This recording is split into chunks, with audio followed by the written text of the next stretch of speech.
ሰላምታና ካብ ሳተላይት ቴሌቪዥን ኤርትራ ይብጻሕኩም ክቡራት ተኸታተልትና ንሎሚ ዘዳልናዮ መደብ ሒዝናልኩም ቀሪብና ኣለና ሰናይ ምክትታል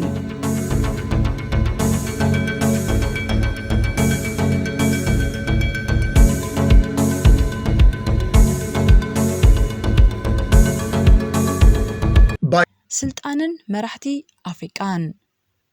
ኣብ 15 መስከረም ዓመት ዓለም ለኻዊ መዓልቲ ዴሞክራሲ ተባሂሉ ይበዓል እዩ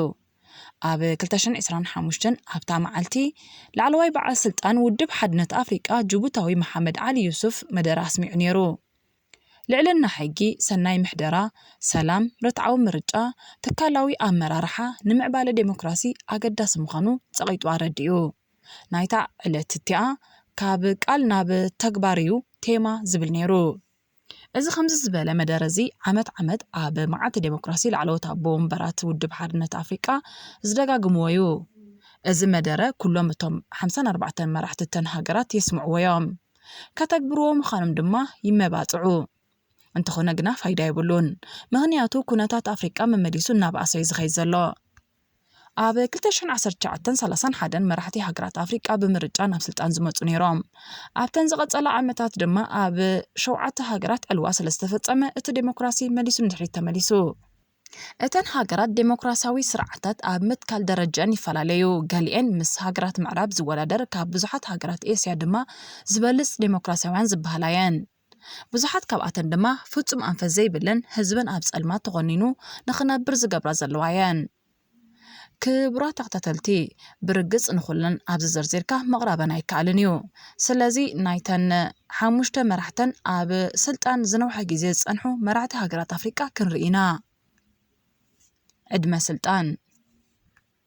ኢኳቶሪያል ጊኒ ኣብ ኣፍሪቃ ክሳብ ሕጂ ዝነውሐ ግዜ ኣብ ስልጣን ዝጸንሐ ፕሬዚደንት ኢኳቶሪያል ጊኒ ቴደር ኦቢንግ እዩ እዚ ወዲ 83 ዓመት ኣብ 1979 ንኣኩኡ ብምዕላው እዩ ናብ ስልጣን መጺኡ ነቲ ዝነበረ ጨካን ስርዓት ካብ ስሩ ምሒና ደርቢና ያለና ሕጂ ካብ ሓድሽ ክንጅምር ኢና ብምባል ነቲ ህዝቢ ተስፋ ሃቦ ናይ ፖለቲካ እስራት ተፈትሑ ጉዱድ ናይ ጉልበት ስራሕ ተረፈ ሰባት ኣብ ዝደልይዎ ከኣምኑን እንተደልዮም መነጽር ክገብሩ ከም ዝኽእሉን እውን ኣፍቀደሎም ኣብ ቃሉ ግን ኣይጸንዐን ክሳብ ሕጂ ድማ ነቲ ሃገር ን46 ዓመታት ገዚእዋ ይርከብ ኣሎ ካሜሮን እቲ ብኻልኣይ ደረጃ ክብረ ወሰን ሒዙ ዘሎ ፓውል ቢያ ዝተባህለ መራሒ ሃገረ ካሜሮን እዩ እዚ ወዲ 92 ዓመት ሽማግለ ኣብ 1982 እዩ ናብ ስልጣን ደይቡ ብልሽውና ጥፊኡ ብቕዓት ዘለዎ ምሕደራ ብምህናጽ ነታ ሃገር ንዴሞክራሲ ማዕጾኣ ክፉት ክገብራ ምዃኑ ሓበሮም ህዝቢ ነቲ ብሩህ መጻእን ብሉጽ ዕድልን ክዳሉ ድማ ነገሮም ሓንሳ ግን ኣይጸንሐን ስልጣኑ ከደልድል ጀመረ ተቐላጢፉ ዝርኡ ንዑ ዝመስሉ ሰባት መልኦ ንኹላም ፖለቲካዊ ምንቅስቓሳት ጨፍሊቑ ኣድቀቐን ንዕኡ ዝትክእ ከምዘየለ ድማ ኣረጋገጸሎም ክሳብ ሎሚ ድማ ን43 ዓመታት ኣብ ስልጣን ኣሎ ሪፓብሊክ ኮንጎ ኣብ ሳሳይ ደረጃ ተሰሪዑ ዘሎ ፕሬዚደንት ሪፓብሊክ ኮንጎ ዴኒስ ሳሶ ንጉሰ እዩ ክልተ ግዜ ድማ ናብ ስልጣን መጺኡ ፈለማ ኣብ 1979 ስልጣን ሒዙ ኣብ 1992 ድማ ብዕልዋ ተባሪሩ ከም ብሓድሽ ድማ ኣብ 1997 ወታደራዊ ቃልሲ ብምክያድ ስልጣን ሓዘ ንኻልኣይ ግዜ ስልጣን ኣብ ዝሓዘሉ ግዜ ሃገራዊ ዕርቂ ብምግባር ሓድነት ሃገር ክሕሉን መድረኽ ናይ ምብህሃል ባይታ ብምፍጣር ሃገር ክሃንጽን ምዃኑ ኣበሰሮም ኣብ ቃል እውን ኣይጸንዐን እዚ ወዲ 78 ዓመት ኮይኑ ዘሎ ዴኒስ ንኹሉ መብጻዕታቱ ብምጥላም ነቲ ሃገር ንልዕሊ 40 ዓመታት ኣብ ስልጣን ኮፍ ኢሉ ይርከብ ኣሎ ዩጋንዳ ኣብ ራብዓይ ደረጃ እቲ ወዲ 81 ዓመት መራሒ ሃገረ ዩጋንዳ ዩዌሪ ሙሴቪኒ እዩ ተሰሪዑ ዘሎ ኣብ 1986 ንኢድ ኣሚን ዳዳ ብዕጥቃዊ ቃልሲ ብምዕላው ስልጣን ሓዘ ኣብቲ መጀመርያ ስልጣን ዝሓዘሉ መዓልቲ ኣብ ዘስምዖ መደረ እቲ ዝዓበየ ሽግር ኣፍሪቃ ብፍላይ ድማ ናይ ዩጋንዳ ህዝባ ዘይኮነ እቶም መራሕቲ ካብ ስልጣን ክወርዱ ስለዘይደልዩ ኢሉ ምንባሩ ዝፍለጥ እዩ እንተኾነ ሙሴቪኒ እውን ከም ኩሎም መራሕቲ ሃገራት ኣፍሪቃ ንህዝቡ ጠለሞ ን39 ዓመታት ድማ ኣብ ስልጣን ኮፍ ኢሉ ኣሎ ኢስዋቲኒ ሓምሻይ ደረጃ ሒዙ ዘሎ መራሒ ሃገረ ኢስዋቲኒ ንጉስ መስዋቲ ሳልሳዩ ኣብቲ ሃገር መሪሕነት ካብ ወላዲ ናብ ውሉድ ናይ ምትሕልላፍ ባህሊ ኣለዎም ኣቦ ኣብ 1982 ክመውት ከሎ ንሱ ወዲ 14 ዓመት ነይሩ ን4 ዓመት ድማ ክልተ ሓተነታቱ ዝርከብኦ ጉባኤ ነቲ ሃገር መርሕዋ ወዲ 18 ዓመት ምስ ኮነ ድማ ብዕለት 25 ሚያዝያ 1986 ነገሰ ንህዝቡ ድማ ብኣምላኽ ከም ዝተሸመ ነገሮ ወላኮ ምልእቲ ዓለም ብዛዕባ ዴሞክራሲ ተሰበኸት ግድን ኣይኮናን ክንክተሎም ዴሞክራሲ ንሃገርና ዝምጥን ኣይኮነን ፈጣሪ ብዝሓበረኒ ዝምእዘን ብዘይናቱ መሪሕነት ዓይነ ስውርየ ድማ በሎም ከዛ ሕጂ ድማ ን36 ዓመታት ኣብ ስልጣን ተረይዑሎ ኤርትራ ኣብ ሻድሻይ ደረጃ ተሰሪዑ ዘሎ መራሒ ሃገር ኤርትራ ኢሳያስ አፈወርቂ እዩ ኣብ 1991 ነቲ ንስርዓት ደርግ ዝሰዓረ ህዝባዊ ግንባር መሪሑ ኣስመራ ኣተወ ኣብ 1993 ድማ ፕሬዝደንት እቲ ሃገር ኮይኑ ተሸይሙ ኣብቲ ዓመት እቲኣ ኣብ ካይሮ ብምኽንያት ሓድነት ኣፍሪቃ ሂባ ተገይሩ ነይሩ ኢሳያስ ድማ ኣብታ ኺባ ንመራሕቲ ሃገራት ኣፍሪቃ ኣብ ስልጣን ነዊሕ ዓመታት ብምጽንሖምን ከም ፈጣሪ ክምልኹ ብምድላዮምን ወቒስዎም እዩ ኣብ ሃገሩ ዴሞክራሲያዊ ቅዋማዊ ብዙሕነት ሰልፍታት ዘለዎ ስርዓት ክተክል ምዃኑ ድማ ኣረጋገጸሎም ብኣባሃላ ኢሳያስ ህዝቢ ኤርትራ ብፍሉይ ዓለም ድማ ብሓፈሻ ተታለሉ ፕሬዝደንት ኣሜሪካ ቢል ክሊንተን ንኣፍሪቃ ፍሉይ መራሒ መጺላ ኢሉ ጨርሓሉ ህዝቢ ዓለምን ህዝቢ ኤርትራን ድማ ብሓጎስ ካብ ጫፍ ናብ ጫፍ ዓለለ እቲ ኩሉ ፈኸራ ኢሳያስ ግን ብላሽ ነይሩ እዚ ወዲ 79 ዓመት ሽማግለ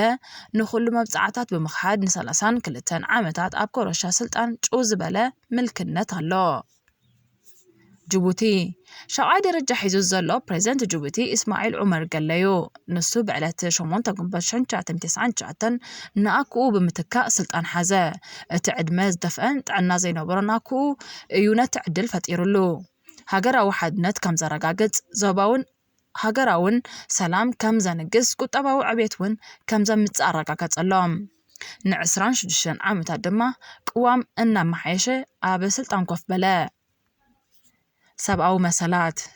እዞም ብዕልዋ ብሰውራ ብትውልድን ተመዚዞምን ናብ ስልጣን ዝመጹ መራሕቲ ንህዝቢ ትማሊ ኣይጣዕምዎን እዮም ሎሚ እውን ነቲ ዝመርሕዎ ህዝቢ መሪር መግዛእቶም ዕረና ጣዕሞ ክነብር ፈሪዶሞ ይርከቡ ኣለዉ ኣብ ልዕሊኦም ዝግበር ተቃውሞታት ድማ ካብ ግዜ ናብ ግዜ እናሓየለ ይኸይድ ኣሎ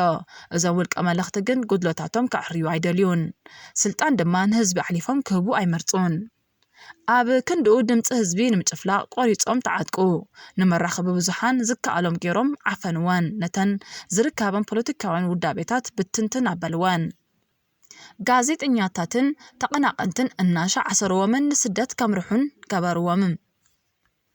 ሰላማዊ ሰልፊ ንዝወፅእ ህዝቢ ብተመልከተለይ ይሩሽኑ ንዝተፈላለያ ሲቪክ ማሕበራት ብውዲትን ብግልጽን መዓልታዊ ስራሕትን ተጊሄን ከዓማም ሰነኽላት እናፈጠሩ ዓገትወን ኣብያተ ማሕዩር ካብ ቁጽሪ ኣብያተ ትምህርትን ሆስፒታላትን ንላዕሊ ከም ቃንጥሻ ዕንበባ ገበሩ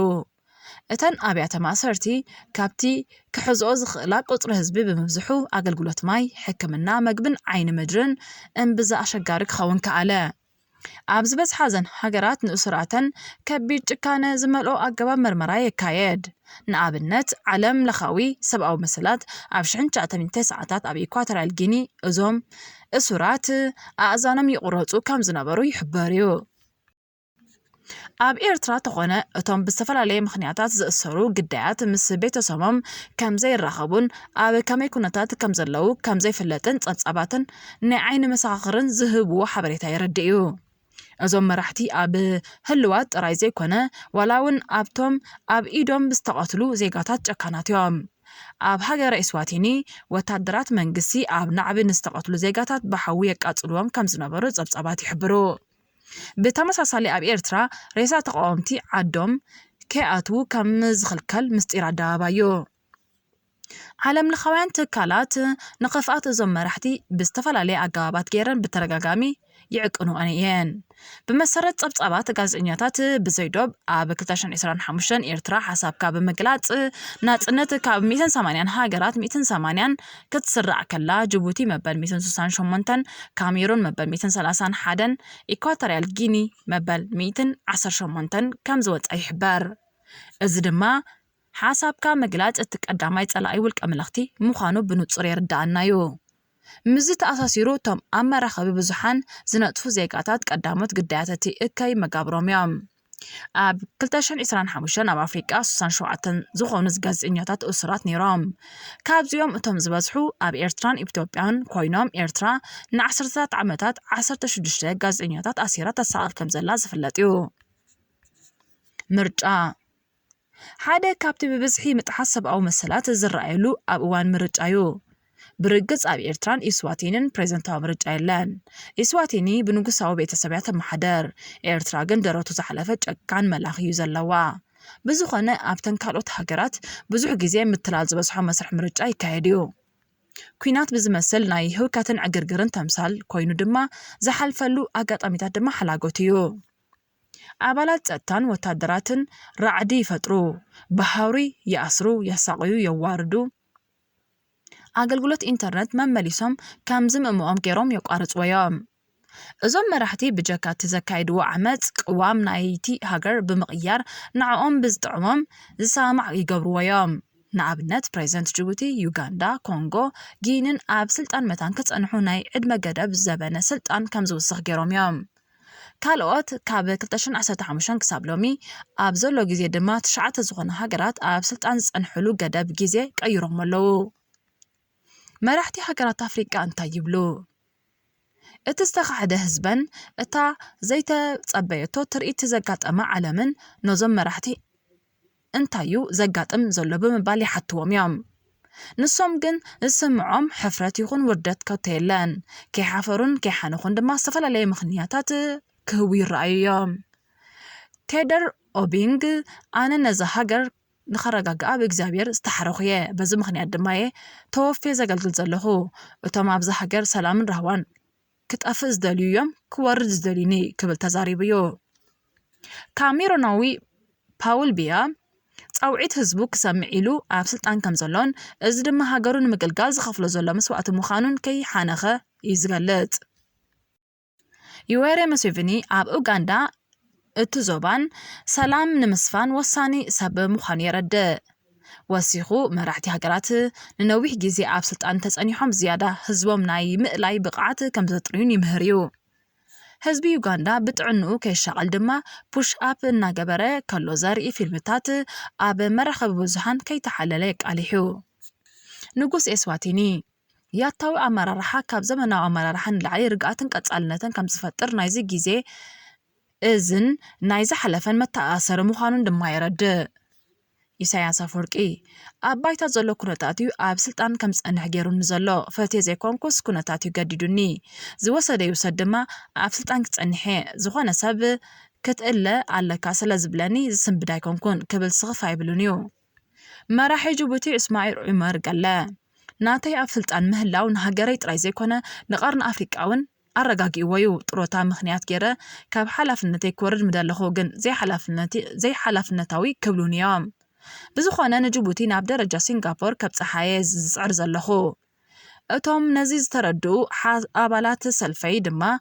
كاب سلطان نخي ورد كالكيلومني أنا دما هاجري سلازفكرا نفسي قودي قلقلالخو بمبال ننفسي مقوتلايو هابتي كل نزن هاجرات بتفتراوي تحستن أزين هابتاماتين كم إيرتران جوتن دما توساقي وسان زخونة استراتيجيكاو بوتالوان إز أقاتات الزجن كاب إيد التهزبي وتأيو وتموسنات مرحتنن مشارغة حيلتات دقن وقحت أبحى مسمزمز ويوم نابنت إكواتريال جيني كاميرون ريبابليك كونغون أوغاندان بجاكات تزلوان تفتراوي نحرشا زخون مريتن معدنا وتحسطاتن بندار زيتي هابتاماتين اتزركب أتوت دما ناب جبال على وسب سلطانن نامشارغة دقن كم أمريكا تشاينا فرنسا سبين لوكسمبورغ هندن ماليزيان زوحز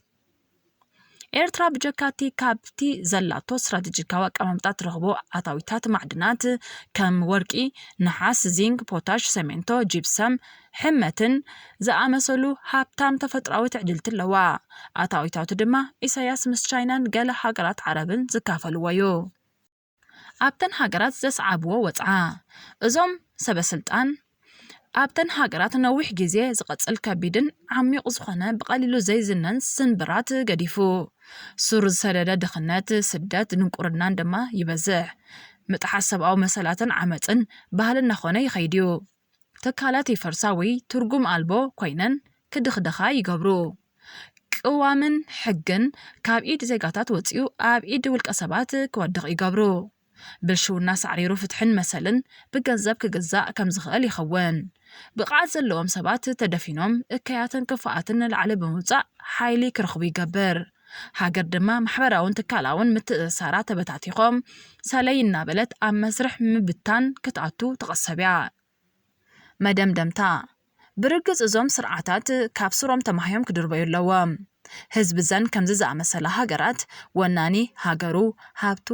ስርዓቱን ባህሉን ተጊሁ ከይተሓለለ ብጽኑዕ ቃልሱ ክውንን ይግባእ እዚ ክውን ንኽኸውን ግን እቲ ዝቃለሶም ዘሎ ህዝቢ ካብቲ ናይዞም ስርዓታት ባህልን ልምድን ርሒቑ ከም ዘሎ ከረጋግጽ ኣለዎ ስልጣን ምርኽኻብ ምጽዋር ብሓደ ኮንካ ናይ ምስራሕን ረብሓ ህዝብኻ ምቕዳምን ዝሓሸ ስርዓት ንምትካል ኣገደስቲ እዮም እብል ሓውኹም ኤቡ ካብ ኣዲስ አበባ ዝኸበርኩም ተኸታተልትና ንሎሚ ዘዳልናዮ መደብ ኣብ ዝተዛዚሙሎ ዝቕጽል መደባትና ክትከታተሉ ብኽብሪ ንዕድም